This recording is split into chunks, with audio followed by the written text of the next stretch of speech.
La guerrilla del Che en Bolivia. Primera parte.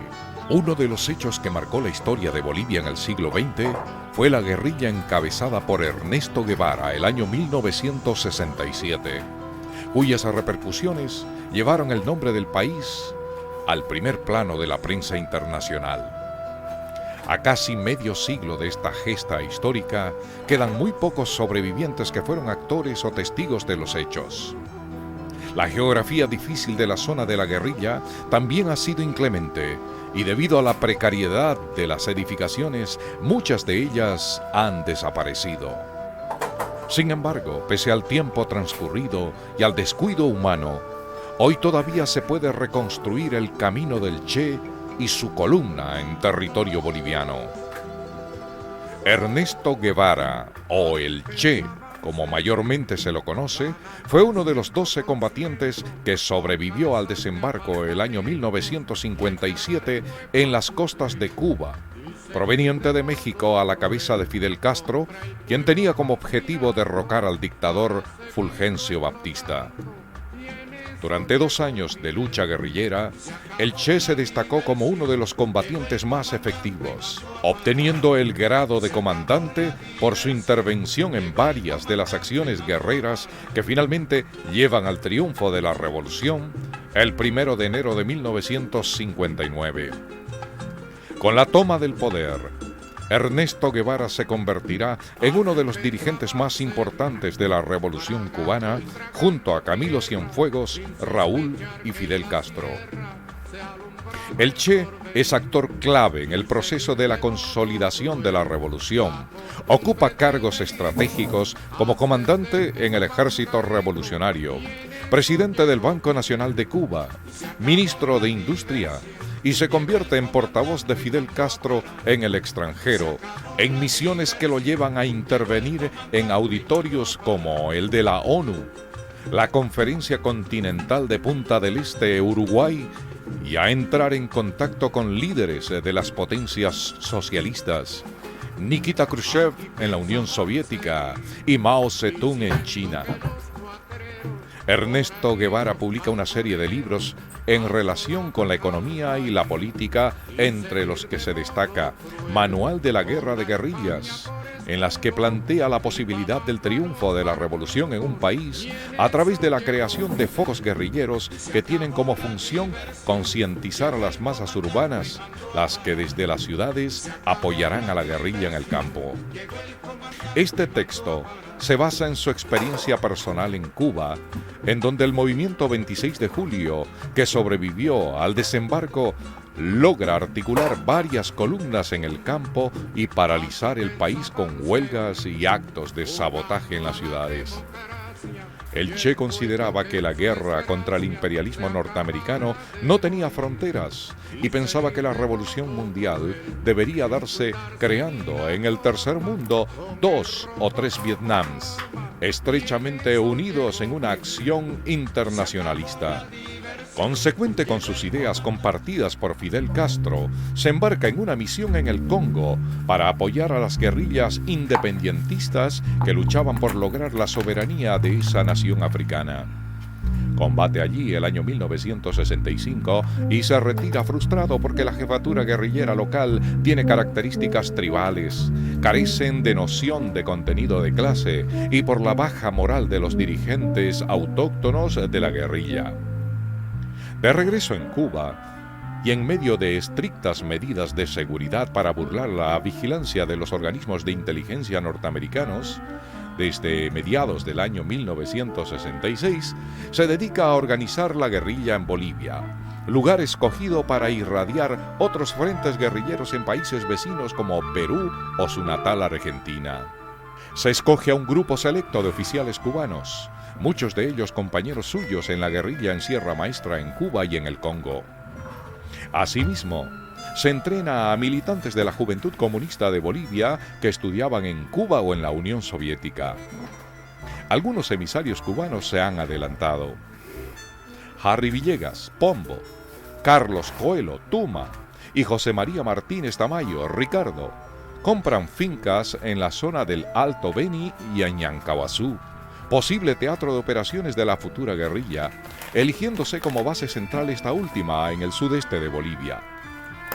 El 3 de noviembre del año 1966, el Che llega a La Paz. Ha cambiado su identidad por la de Adolfo Mena, supuesto comerciante uruguayo. Para burlar los servicios migratorios, se ha rapado la cabeza y utiliza unos grandes anteojos. Desde La Paz inicia, junto a algunos de sus compañeros, el viaje por la carretera que une La Paz con Santa Cruz, pasando por Cochabamba. En el kilómetro 12 de la carretera, antes de llegar a Santa Cruz, se desvían al sur. A las 4 de la tarde del 7 de noviembre llegan a Abapó, lugar donde esperan al segundo jeep en el que venían Jorge Vázquez y Pombo para buscar barcazas que crucen los jeeps por el Río Grande. Se detienen en Gutiérrez, donde comen, en el ahora desaparecido restaurante Derby, y esperan al segundo jeep que venía tras ellos. Luego se dirigen a Ipati y posteriormente a Lagunillas, última población por la que pasó el Che antes de llegar a Ñancahuazú. La finca de Ñancahuazú había sido comprada por Roberto Peredo Coco, la misma que sería utilizada como fachada para camuflar la organización guerrillera. Cuando el Che llegó, ya se había construido una casa con techo de calamina y un horno, y 3 militantes del Partido Comunista que estaban en el proyecto guerrillero fungían como peones trabajando en labores de campo, sembrando maíz. La finca estaba ubicada a 100 metros cerca de un recodo del río Ñancahuazú. La finca de la Casa de Calamina, como se la comenzó a llamar al terminar la guerrilla, fue incautada por el ejército y se derribó la precaria construcción pensando que podían encontrar dinero en sus paredes. La propiedad fue adjudicada a su actual propietario, don Lucidio Aldunate, quien la reconstruyó, pero la volvió a derribar, quedando en la actualidad algunos escombros en el lugar donde estuvo edificada originalmente. El Che construyó el primer campamento cerca de la finca, pasando por los maizales en un lugar boscoso, próximo a la senda hacia el río, vía de acceso a lugares profundos de la zona, donde se instalarían posteriormente otros campamentos, entre ellos el campamento central. Después de la llegada del Che en noviembre de 1966, fueron incorporándose los demás integrantes de la futura guerrilla en pequeños grupos traídos por Loro, Coco Peredo y en algunos casos por la propia Tamara Bunke Tania. Con el transcurso del tiempo, el Che considera que el vecino propietario de la finca, el Pincal, Ciro Algarañaz Leygue, sospecha de que el grupo anda en actividades relacionadas con la cocaína, hecho que lo decide a apresurar el traslado hacia el campamento Monte Adentro. El Che organiza expediciones por el curso del río Ñancahuazú. A mediados de noviembre, cerca al primer campamento, construyen un túnel para guardar armas y alimentos para evitar complicaciones. El camino de acceso a la finca de Ñancahuazú pasaba por el Pincal, por lo que los guerrilleros tomaban precauciones para llegar a la Casa de Calamina, nombre que se había generalizado para denominar a la propia finca. Durante la guerrilla, la finca El Pincal fue tomada por el ejército y en sus instalaciones se refugiaron las tropas antiguerrilleras. El propietario, don Ciro Algarañaz, fue procesado por un tribunal militar por supuesta colaboración con los insurrectos y al finalizar fue absuelto, aunque la finca le fue incautada. A la fecha, el actual propietario, Edil Guzmán, mantiene todavía parte de la estructura original de la construcción, la que fue varias veces visitada por los guerrilleros Loro Vázquez y Coco Peredo para comprar chanchos, gallinas y madera. A fines de noviembre, el Che y sus hombres llegan a un arroyo que desemboca en el río Ñancahuazú, por cuyo cauce deciden establecer el campamento principal. El 22 de noviembre, el Che escribe en su diario: Tuma, Jorge y yo hicimos un recorrido por el río Ñancahuazú para inspeccionar el arroyo descubierto. Con la lluvia del día anterior, el río estaba desconocido y nos costó bastante trabajo llegar al punto deseado. Este es un hilillo de agua que tiene bien cerrada la desembocadura. Convenientemente preparada, se puede utilizar para un campamento permanente. Durante el mes de diciembre, además de las exploraciones, los guerrilleros comienzan la construcción de cuevas y túneles en lo que va a ser el campamento central, mientras se acoplan nuevos contingentes que llegan de Cuba, Perú y del propio país. El 11 de diciembre, el Che señala en su diario la incursión de un peón, Tomás Rosales, al que llama el vallegrandino de la hacienda El Pincal, que se ha introducido por los senderos de los guerrilleros. Crece la susceptibilidad del vecino Algarañaz respecto a las actividades en la casa de Calamina. El 12 de diciembre del año 1966, el Che, luego de una charla militar a los guerrilleros, realiza los nombramientos entre la tropa.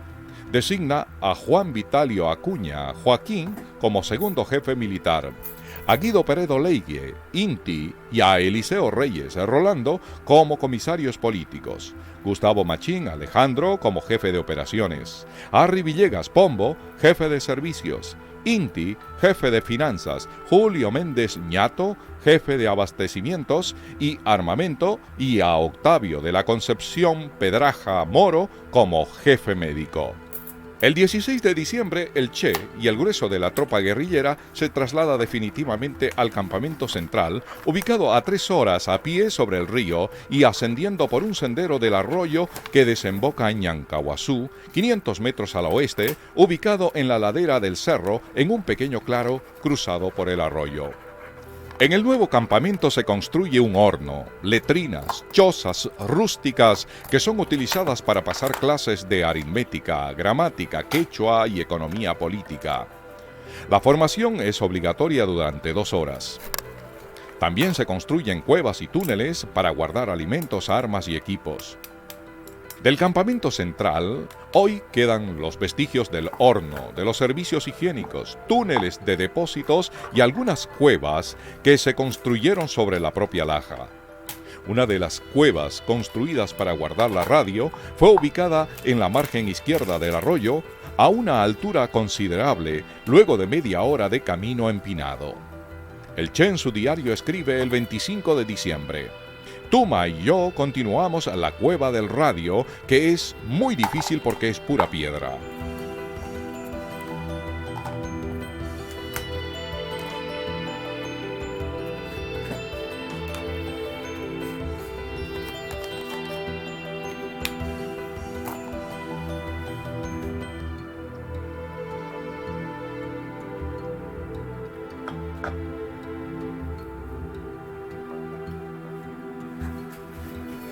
El apoyo y contacto en las ciudades estaba encomendado a Tania, que desde hacía 2 años había llegado a Bolivia y había logrado infiltrarse en los círculos del poder en la ciudad de La Paz. Además de ella, la red urbana estaba compuesta por Rodolfo Saldaña, Iván Renán Montero, oficial de inteligencia cubana que residió en La Paz hasta marzo de 1967, Loyola Guzmán, militante de la Juventud Comunista, y Humberto Vázquez, hermano del Loro Vázquez.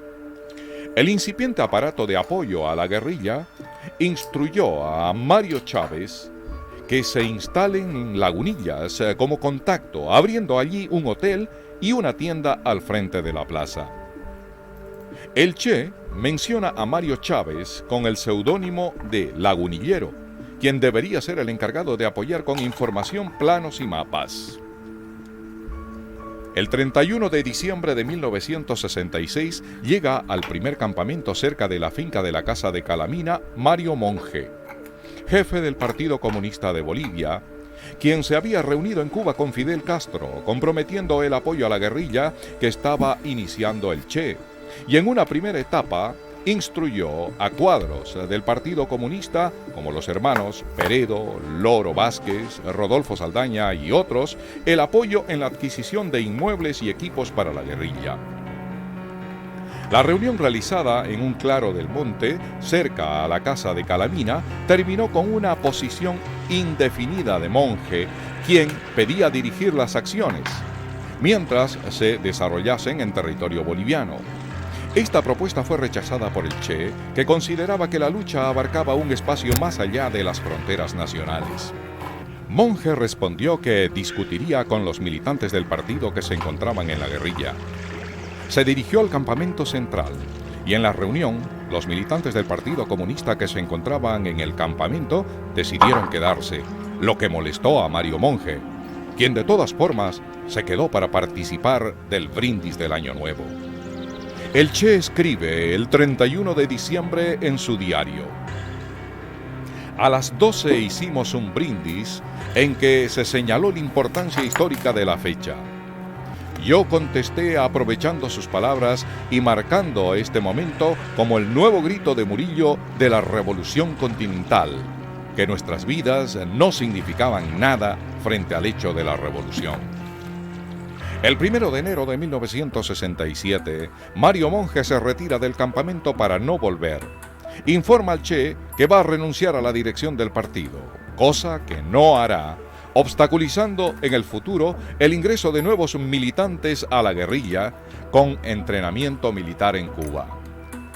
Esa misma fecha, el Che decide enviar a Tania a la Argentina para que realice contactos con los dirigentes de la izquierda de ese país. Monge, para influir en el Comité Central del Partido Comunista de Bolivia, denunció que la guerrilla estaba alimentada por faccionalistas pertenecientes al Partido Comunista rival pro-pequinés que lideraba Óscar Zamora, quien a su vez acusaba a las guerrillas de estar al servicio del Partido Comunista prosoviético. Diría Inti Peredo en su libro Mi lucha junto al Che: ambos dirigentes comunistas se acusaban para justificar su cobardía y su convivencia con el imperialismo. La dirección del Partido Comunista, frente a esa situación, resolvió manifestar de que la revolución boliviana tenía que ser dirigida por los bolivianos. Y considerábamos que los bolivianos estaban en condiciones de resolver sus propios problemas. El 19 de enero del año 1967, el teniente Carlos Fernández y 4 policías llegaron hasta la casa de Calaminas en un jeep de alquiler buscando una fábrica de cocaína con fines de extorsión. Luego de revisar la casa, le llamó la atención el carburo para las lámparas. Se llevaron una pistola de Loro Vázquez, aunque dejaron el Mauser. Esta incursión se debía a la delación de Algarañaz y se ponía en evidencia lo poco seguro que era la finca para los objetivos de la guerrilla. A partir de esa fecha, se ordena una vigilancia desde las lomas a la finca El Pincal, advirtiéndose a Tomás Rosales, el vallegrandino, peón de Algarañaz, que no se acercaran a la propiedad. El 26 de enero llegan al campamento intermedio Loyola Guzmán y Moisés Guevara. La primera era miembro de la Juventud Comunista, disidente del grupo de Mario Monge, y Moisés Guevara pertenecía a la fracción del Partido Comunista pro-pequinés disidente liderizado por Óscar Zamora. Loyola, quien causa buena impresión al Che, es comisionada como responsable de finanzas de la red urbana. Por su parte, Moisés Guevara, dirigente minero, se comprometió con su gente a integrarse en febrero. El 28 de enero se termina de limpiar el viejo campamento cercano a la finca. En los alrededores del campamento central, hacia el oeste, se habían abierto túneles y cuevas en los que se guardaban armas, alimentos, municiones e instrumentos logísticos, además de medicinas. Arroyo arriba, a unas horas de viaje, se abría un campamento auxiliar que con el tiempo se llamaría el campamento del Oso, por haberse matado en sus inmediaciones un oso jucumari. El otro campamento auxiliar sería el campamento de los Monos, el mismo que se encontraba cerca del arroyo Iripití al norte, ambos conectados por los firmes en las lomas. Con la intención de preparar a la columna guerrillera a los rigores del terreno, a las privaciones de la lucha y para hacer contacto con los campesinos, el Che organiza un viaje exploratorio al norte.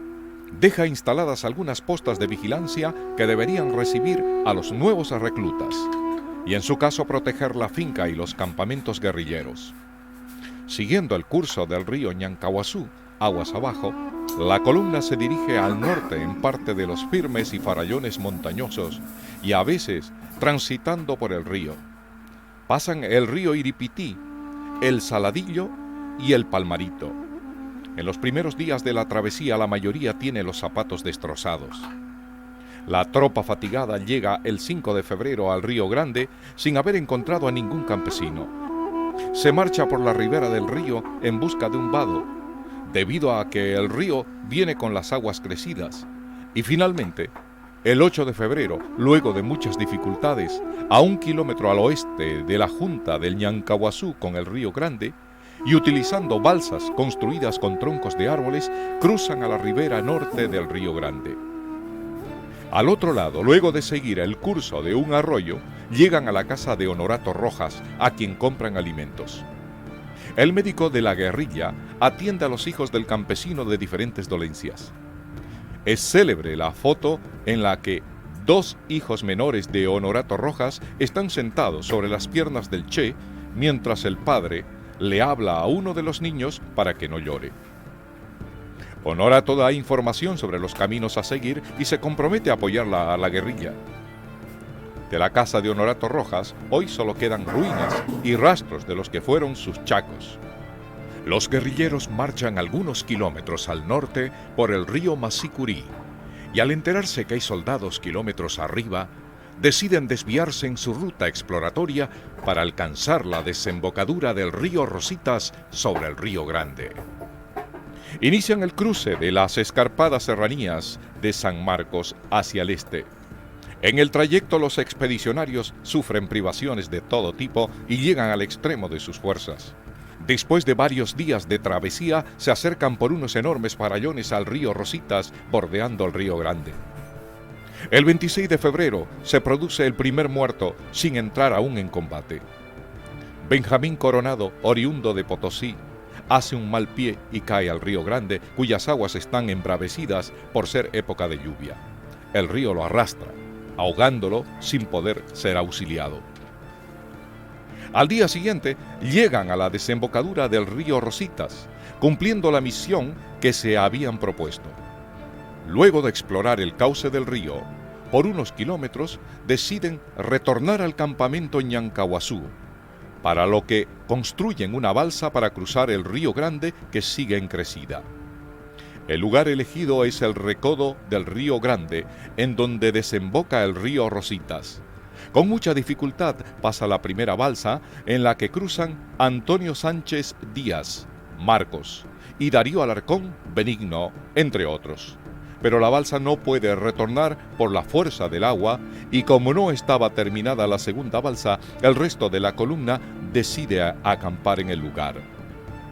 Las aguas no bajaron en los días siguientes, por lo que el Che ordena a sus hombres desandar el camino por la orilla norte del Río Grande hacia el oeste, a la espera de alcanzar la desembocadura del río Ñancahuazú, para de allí, siguiendo el curso del río hacia el sur, llegar al campamento.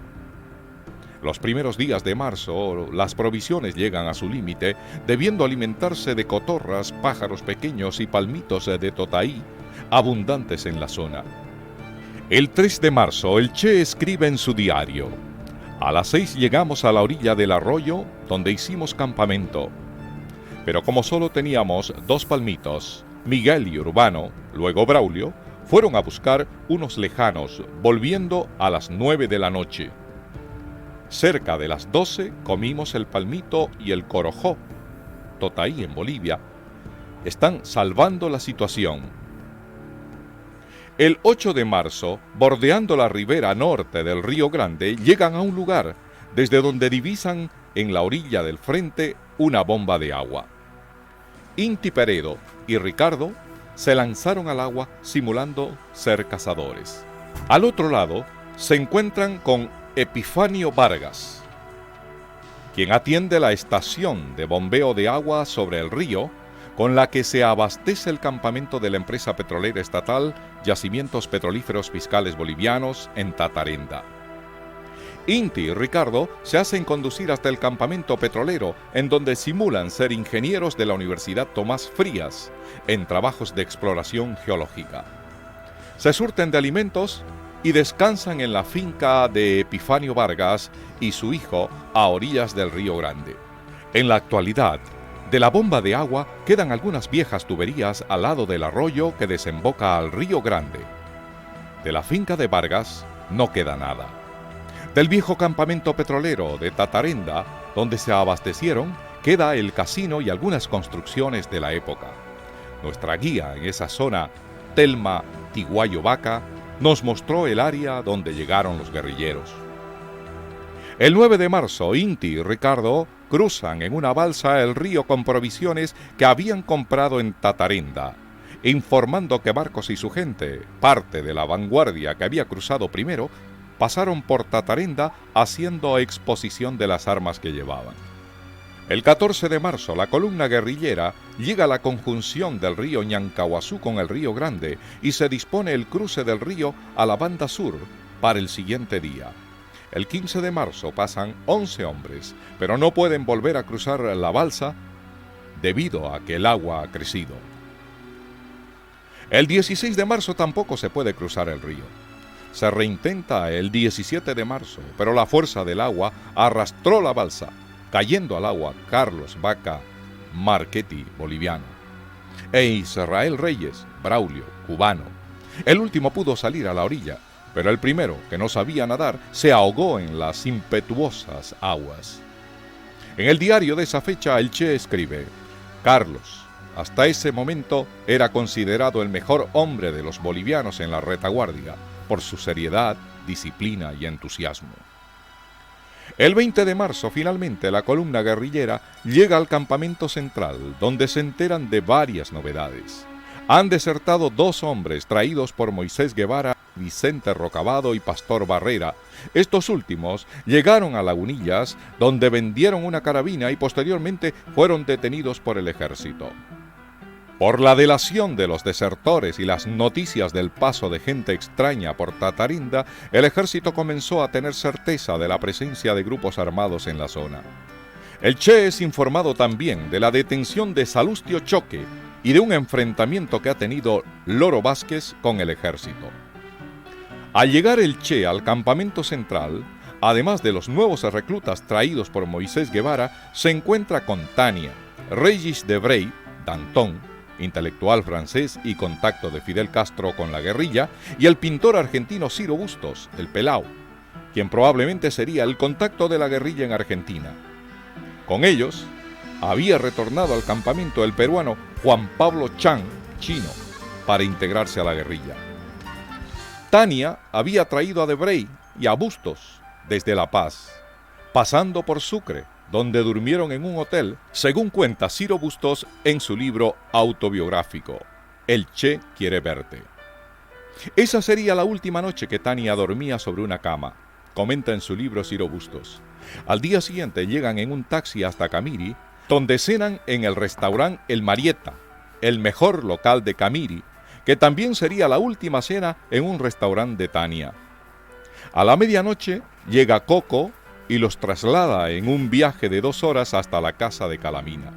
El restaurante Marieta sigue en pie, aunque actualmente funciona solo como hotel. Mientras estuvieron detenidos Debray y Bustos en Camiri, luego del juicio, la madre de Debray hizo arreglos para que se le lleve una vez al día comida del restaurante. El propietario, el italiano Federico Forfori, ya ha fallecido, pero sobrevive su viuda, doña Ana, quien nos comentó algunos recuerdos de esa época. Había uno de ellos que parecía alemán con una chica muy bonita, que se los vio una sola vez. Y él hacía ese trabajo, tenía una pita, no sé qué cosa tenía. Después esto no se volvieron a ver. Por el resto venía así, intercalado un día así, después, pero no por mucho tiempo. Y nosotros se pensaba que era gente del cuerpo de paz. Y esa vez resultó el cuerpo de la guerrilla. Esta no era la mesa de antes, pero en esta parte siempre en la cabecera se sentaba Tania a almorzar con su grupo. Y yo generalmente hacía mis tareas en el patio, en una de las mesas del restaurante, y ella se acercaba, siempre miraba mis tareas, miraba qué estaba haciendo y me charlaba 2 o 3 cositas y después se iba. Yo tendría aproximadamente 10 años, ¿no? Por la información que recibe el Che queda claro que la guerrilla ha sido detectada. Anteriormente la finca había sido visitada por la creencia que en ella se fabricaba cocaína. Pero lo que desató la sospecha del ejército fue el paso de Marcos y otros elementos de la vanguardia por el campamento de Tatarenda y la visita posterior de Inti y Ricardo, quienes además de comprar una abundante cantidad de alimentos, habían exhibido armas de fuego y dinero, hecho que fue contado por los trabajadores del campamento petrolero al capitán Augusto Silva, quien viajó en la misma camioneta con personal de la empresa petrolera. El capitán Silva informó al comandante de la 4ª División con asiento en Camiri, coronel Humberto Rocha, y al representante de la empresa Yacimientos Petrolíferos Fiscales Bolivianos, ingeniero Humberto Roca, recibiendo la orden de marchar tras las huellas de los sospechosos río arriba. Los soldados guiados por Epifanio Vargas, trabajador de la bomba de agua de la estación petrolera al mando del capitán Augusto Silva, siguen las huellas de los guerrilleros por el río Ñancahuazú, cerca de su confluencia con el río Grande. Al no poder alcanzarlos, retornan a la carretera e ingresan por Lagunillas hasta la casa de Calamina, en donde encuentran vestigios de que sus ocupantes estaban ahí hasta hacía poco tiempo. Mientras tanto, desde Camiri se envía a otra patrulla al mando del coronel Rivera Cortés, quien ingresa por Lagunillas, Yuqui y Quebrada Overa, bajando por el río aguas abajo. Salustio Choque, guerrillero boliviano, quien se encontraba llevando una carga de la casa de Calamina al campamento, es tomado prisionero por la patrulla del coronel Rivera. La misma patrulla se encuentra con Loro Vázquez, quien dispara hiriendo a un soldado y se esconde en la espesura de la selva. Este sería el primer enfrentamiento armado de la guerrilla. A las 6 de la tarde, la patrulla de Silva y la patrulla de Rivera se encuentran. Informan a Camiri y evacúan al herido. Con el primer choque ocurrido el 17 de marzo y la movilización del ejército por la zona, se hace imposible el retorno de Tania, de Brey y Bustos a la ciudad, por lo que el Che decide que permanezcan con la guerrilla hasta que haya posibilidad de acercarlos a un punto cercano desde donde puedan salir a los centros urbanos sin ser detenidos. El 22 de marzo, el Che ordena la ubicación de una emboscada adelante del río y envía a explorar a Orlando Pantoja, Antonio, cubano, Manuel Hernández, Miguel, cubano, y Loro, quienes son acompañados por Eliseo Reyes, Rolando, cubano. Rolando, en su diario de campaña, en fecha 22 de marzo, anota: Antonio irá con Miguel y Loro a la expedición de reconocimiento. Yo los escoltaré hasta la loma del Avispero, a una distancia de 1 hora y media a pie. A la fecha, en la loma del Avispero, sobre el río Ñancahuazú, se mantienen sobre la faralla rocosa algo cubiertas cientos de avisperos, tal cual estaban hace 45 años. La patrulla del capitán Silva permanece en la casa de Calamina, mientras otro contingente al mando del mayor Hernán Plata ocupa el Pincal, para luego, unidas ambas fuerzas, dirigirse el 23 de marzo río arriba en busca de los guerrilleros. A 2 horas de camino, siguiendo el cauce del río hacia el sur, la patrulla ingresa a un cañadón. Por un lado, una faralla casi vertical y por el otro, una pequeña elevación boscosa de unos 20 metros. Allí, al mando de Rolando, se había montado una emboscada con 8 hombres. A las 7 de la mañana la patrulla de 30 soldados ingresa al cañadón y los guerrilleros abren fuego. El combate duró 6 minutos, al cabo del cual murieron 7 soldados y caen 14 prisioneros, escapando el resto. Entre los muertos está el guía Epifanio Vargas, al que los guerrilleros encontraron en Tatarenda, en la bomba de agua, y el subteniente Rubén Amézaga. Los oficiales detenidos, el mayor Hernán Plata y el capitán Augusto Silva, revelan a los guerrilleros el plan de operaciones del ejército, consistente en recorrer el río Ñancahuazú por el sur, desde Quebrada Overa, y por el norte, desde Casa de Calamina, para hacer contacto en un punto intermedio. Asimismo, los oficiales prisioneros informan que la aviación tiene previsto bombardear el campamento central. Del choque, la guerrilla obtuvo abundante material consistente en mausers, morteros y proyectiles. El Che anota irónicamente en su diario en fecha 23 de marzo: el mayor y el capitán hablaron como cotorras. Al día siguiente, luego de ser curados los heridos, los prisioneros fueron puestos en libertad. A la fecha, en el área donde se produjo la primera emboscada, sobre una piedra se ha pintado una imagen del Che para señalar el lugar del combate. El 25 de marzo, en la reunión central, el Che destituyó a Marcos como jefe de la vanguardia y nombra a Miguel Manuel Hernández en ese cargo. En la misma reunión, el Che expulsa como guerrilleros a José Castillo Chávez, Paco, boliviano, Julio Velasco, Pepe, boliviano, Hugo Choque, Chingolo, boliviano, y a Eusebio Tapia, Eusebio, boliviano, comunicándoles que dejaban de ser guerrilleros y que mientras se decide cómo retirarlos, seguirán con el grupo, pero trabajando por la comida. En esa reunión se analizó que la gente traída por Moisés Guevara había sido mal elegida, ya que además de flojos, cobardes y poco comprometidos, eran potencialmente delatores, como ya lo habían hecho los 2 hombres que habían desertado. En la reunión del 25 de marzo se bautiza a la guerrilla como Ejército de Liberación Nacional, ELN. La prensa destaca la presencia guerrillera e informa sobre el primer combate.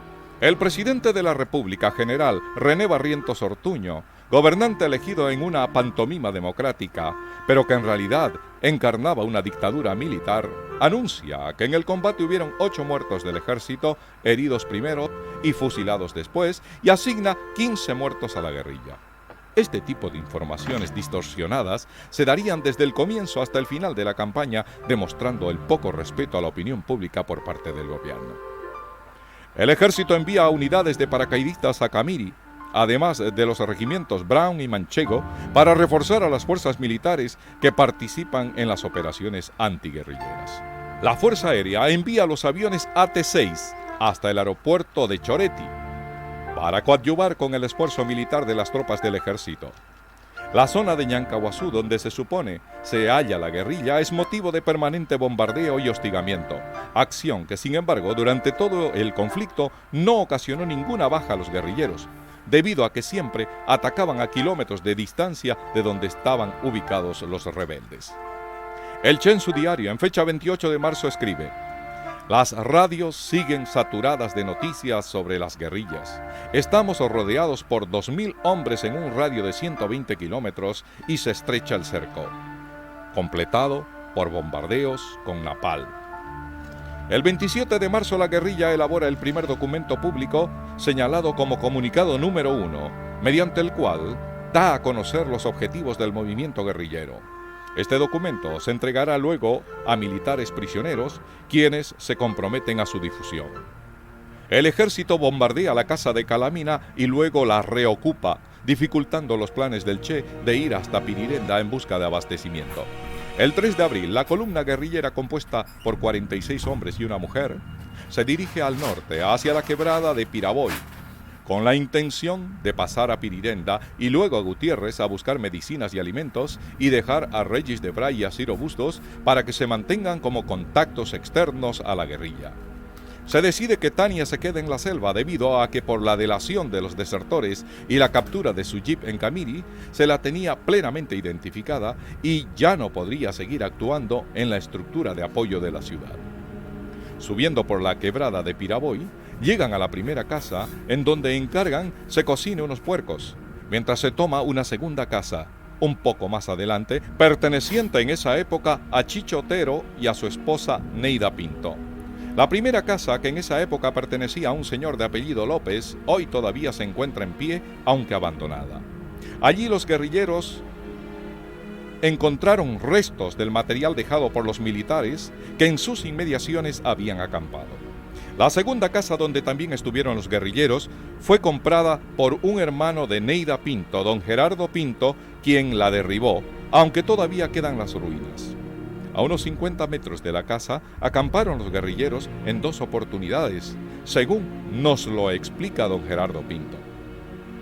Ante la noticia de la presencia de tropas en la zona, los guerrilleros vuelven por la quebrada de Tiraboy hacia el Ñancahuazú, internándose por el arroyo Iripití, donde establecen un campamento, dejando una emboscada en la confluencia entre el río Ñancahuazú e Iripití, mientras exploran una ruta libre de soldados para llegar al poblado de Gutiérrez. El 10 de abril en la mañana se produce la segunda emboscada de la guerrilla. 15 soldados que bajaban por el río Ñancahuazú caen en la emboscada armada en la entrada al arroyo Iripití. En la acción cae el guerrillero Julio Suárez Gayol, rubio, cubano. Y por parte del ejército, el teniente Luis Saavedra y 2 soldados se toman 7 prisioneros y escapan 4. Rolando ordena que se adelante la emboscada 300 metros río arriba para sorprender a las fuerzas que vinieron en apoyo del primer grupo.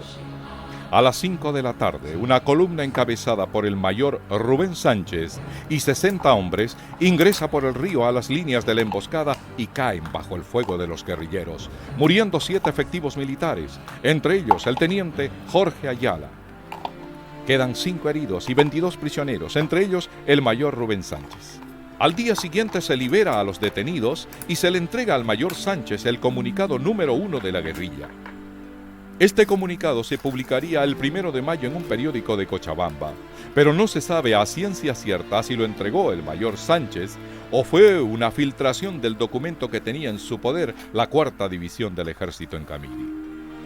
El 13 de abril, la columna guerrillera retorna al campamento central, donde comprueban que no se han descubierto las cuevas donde se guardan las reservas de alimentos, armas y medicamentos. El 16 de abril, el Che decide que la columna se desplace al sur, hacia Muyupampa, para operar por la zona, y deja a Ciro Bustos y a Regis de Brey cerca al camino a Sucre para que puedan volver a la ciudad, donde considera podían ser más útiles.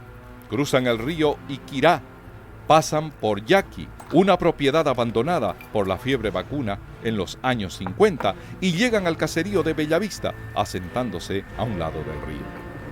El 17 de abril se decide que la retaguardia a la cabeza de Joaquín, Juan Vitalio Acuña, cubano, se quede en Bellavista junto a los enfermos, los 4 bolivianos licenciados de la guerrilla y Tania, quien también se encontraba con problemas de salud, mientras la vanguardia y el centro se dirigían hacia Muyupampa. Joaquín debería permanecer por la zona y esperar 3 o 4 días hasta el reencuentro. Esta separación del grupo será definitiva. Durante el resto de la guerrilla, las 2 columnas nunca más se encontrarán y durante los 4 siguientes meses, ambas tratarán de establecer contacto infructuosamente. La separación, a decir de varios autores, fue una de las causas para la derrota meses después de la guerrilla de Che Guevara. Bajan para el sur, otros 6 que quedan, para el norte van. 4 guerrilleros bajan para el sur, otros 6 que quedan, para el norte van. Fiesta de buitres el temporal, masacran carne la libertad. Fiesta de buitres el temporal, masacran carne la libertad. Perros miedosos aullarán, fiesta de buitres el temporal. 4 guerrilleros bajan para el sur, otros 6 que quedan, para el norte van. 4 guerrilleros bajan para el sur, otros 6 que quedan, para el norte van. No dice temblando un bravo militar, se espantan los buitres porque aclarará.